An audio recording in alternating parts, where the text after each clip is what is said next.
जी काही सभा पाहतोय आणि त्या सभेचं एकंदर उत्साहाचं वातावरण बघतोय, त्याच्यातून एक गोष्ट स्पष्ट होते की उद्याच्या होणाऱ्या निवडणुकीमध्ये तुम्हा सगळ्यांची मानसिकता काय आणि तुम्हा सगळ्यांचा निकाल काय. निकाल हा स्पष्ट दिसतोय की बजरंग सोनवणे यांना देशाच्या लोकसभेमध्ये विविध करांचा प्रतिनिधी म्हणून पाठवायचा निकाल तुम्ही लोकांनी घेतलेला. मला माहीत नव्हतं की देशाचे प्रधानमंत्री इथे येऊन गेले. हल्ली ते महाराष्ट्रात फार फिरतात, अनेक ठिकाणी येऊन गेले. सगळ्या देशाचं नेतृत्व करायची जबाबदारी त्यांच्यावर असताना आणि देशासमोर अनेक यक्ष प्रश्न हे असताना ते सातत्याने महाराष्ट्रात येतात. आणि एक गोष्ट त्यांच्या लक्षात आली दिसली की या निवडणुकीमध्ये 2 टप्पे जे झाले, मतदान जे झालं, त्याच्यामध्ये जो काही आभार त्यांच्या खात्याकडून गुप्तहेरांच्याकडून त्यांच्याकडे आला, तो फायद्याच्या नंतर असा धोका घ्यायला नको म्हणून पुन्हा पुन्हा ते आपल्या भागामध्ये आपल्या राज्यामध्ये येतात. येऊन सांगतात काय, प्रधानमंत्री येत असेल तर माझी तक्रार नाही, पण त्यांनी सांगावं की 10 वर्ष देशाची सत्ता त्यांच्या हातात होती. या 10 वर्षात त्यांनी काय पावलं टाकली आणि असं इथून पुढच्या काळामध्ये नक्की काय करणार आहेत हे त्यांनी सांगावं. पण त्याच्या सगळ्या सभेमध्ये 2 ते 3 मिनिटं विकासाच्या संबंधी बोलतात, 10 मिनिटं आम्हा लोकांच्या टीका करण्याच्यासाठी बोलतात, आणखी 5 मिनिटं अन्य काहीतरी गोष्टीच्या संबंधित होतात. त्याच्यामध्ये असत्यावर आधारित अनेक गोष्टी असतात. रामाचं मंदिर बांधलं आहे, त्यामध्ये या देशात लोकांना आनंद आहे, लोक राम भक्त असतात आणि त्यामुळे मंदिर झालं असेल तर त्याचा आनंद आहे. पण या मंदिराला पैसे कुणी दिले, त्याला देणग्या कुणी दिल्या, या देशाच्या कानाकोपऱ्यातनं लोकांनी कोट्यावधी रुपयाची रक्कम ही या कामाच्यासाठी दिली, त्यामधून हे मंदिर उभं राहिलं आणि याचा आनंद देशाच्या अनेक लोकांना आहे.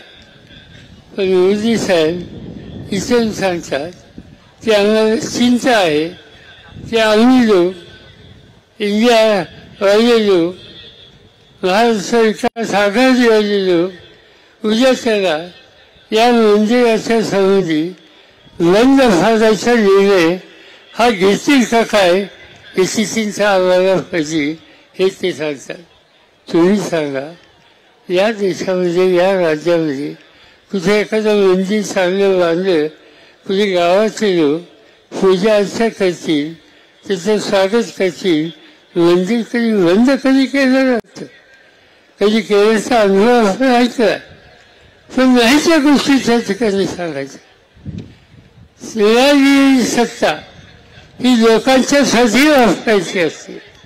पण अलीकडच्या काळामध्ये जी जी काही धोरणं स्वीकारली, जे जे काही निर्णय घेतले, त्या सत्तेतून लोकांच्या जीवनामध्ये समृद्धी आणण्यासाठी कुठल्याच प्रकारची पावले टाकलेली नाहीत. या उलट त्यांच्या विचाराशी जो सहमत होत नाही त्याच्याविरुद्ध ही सत्ता कशी वापरता येईल आणि त्याला तुरुंगात कसं टाकता येईल या प्रकारचे निकाल आज या देशाच्या सरकारने घेतलेले आहेत. अनेक देशमुखांनी स्वतःचा अनुभव सांगितला. महाराष्ट्राचे गृहमंत्री आज त्यांच्यामध्ये त्यांच्या संदर्भात त्यांना वर्षभर काय सजा भोगावी लागली, काही कारण नसताना, अशी अनेक उदाहरणं सांगता येतील. दिल्लीचं राज्य हे देशाच्या राजधानीचं अत्यंत महत्त्वाचं राज्य.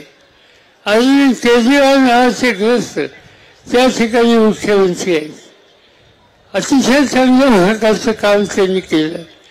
शिक्षणाच्या क्षेत्रामध्ये, आरोग्याच्या क्षेत्रामध्ये त्यांचं काम लागण्याच्यासाठी भारताच्या बाहेरून सुद्धा लोक त्या ठिकाणी येतात. आणि एका प्रश्नावर प्रधानमंत्र्यांच्या विरुद्ध, केंद्र सरकारच्या विरुद्ध त्यांनी टीका केली तर दिल्लीच्या मुख्यमंत्र्यांना आता तुरुंगामध्ये टाकलेलं आहे. दिल्लीच्या मुख्यमंत्र्याला सुद्धा. आणखी एका राज्यामध्ये हे झालं, आदिवासींचं राज्य, आदिवासी मुख्यमंत्री. केंद्र सरकार आदिवासींना न्याय देत नाही त्यासाठी संघर्षाची भाषा बोलली, टीका टिप्पणी केली. आज तिथल्या मुख्यमंत्र्याला तुरुंगामध्ये टाकलेले. याचा अर्थ एक गोष्टच आहे की त्यांच्या मनासारखी गोष्ट असेल, त्यांच्या कोणी टीका टिप्पणी करत असेल तर तो मुख्यमंत्री असला त्यालाही सत्तेतून काढून तुरुंगामध्ये टाकण्याचं काम कधी या देशामध्ये झालं नव्हतं. आज त्यांनी या ठिकाणी केलेलं आहे. राजकीय पक्षाच्या नेत्यांच्यावर टीका टिप्पणी केल्याशिवाय त्यांना झोप येत नाही. राहुल गांधी एक देशाचा तरुण, या घरानं देशाच्या स्वातंत्र्यासाठी मोलाची कामगिरी केली.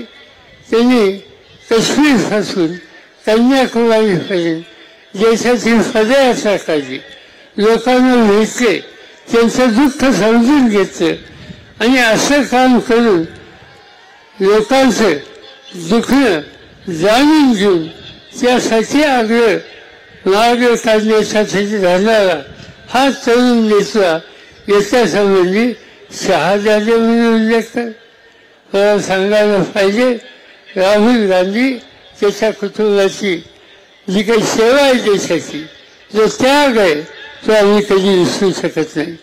त्यांच्या वडिलांनी देशाच्यासाठी काम केलं, त्यांची हत्या झाली. त्यांच्या आजीनी इंदिरा गांधींनी देशासाठी काम केलं, गरिबी घालवण्यासाठी कष्ट केले, त्यांची हत्या झाली. जवाहरलाल नेहरू यांनी स्वातंत्र्याच्या आंदोलनामध्ये 13 वर्ष तुरुंगामध्ये घालवले आणि स्वातंत्र्य मिळाल्यानंतर हा देश लोकशाहीच्या मार्गाने चालवायचा एक नवीन रस्ता सर्व देशवासियांना दिला.